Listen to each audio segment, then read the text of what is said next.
မှာတော့ရှင်းပြပြတာဒီနေ့တော့မဆောလို့လည်းပတ်သက်တဲ့တရားပေါ့မဆောလို့ရဲ့သဘောဝတက္ကနာစက်သိမ်းခဲ့တဲ့နေရာလေးဒီနေရာလေးက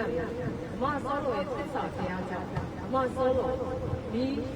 ရှို့ပြီးတော့တတ်တာပေါ့နော်ဒီရှို့ပြီးတော့စီရင်တာပေါ့ကိုကျင်းတို့စီရင်တဲ့အခါမှာမီးမလောင်သစ္စာသိမ်းတဲ့ကြောင့်အမတော်ဒီ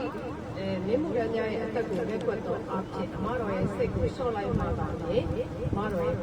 ဒီလောင်လေအဲ့အတွက်တိုင်းလို့ဒီနေရာမှာမီးမလောင်တဲ့အတွက်ကြောင့်မီးငိမ့်ကုန်လို့ပြောတော့အမဆောလို့ရဲ့သဘောတက္ကနာစက်သိမ်းခဲ့ဒီနေရာလေးမှာအမဆောလို့ပြစ်တာစိတ်ကလေးနှလုံးသွင်းရတယ်အမလိုအပ်တဲ့အာယုံပြုပြီးအသုံးပြုဖို့အတွက်အားလုံးကျမတို့တစ်ခွက်လုံးစုလို့ထားတဲ့ပတ်စံတွေကငွေကြေးတွေကကျမကအမောက်ကတော့ပွဲလေးတစ်ပွဲ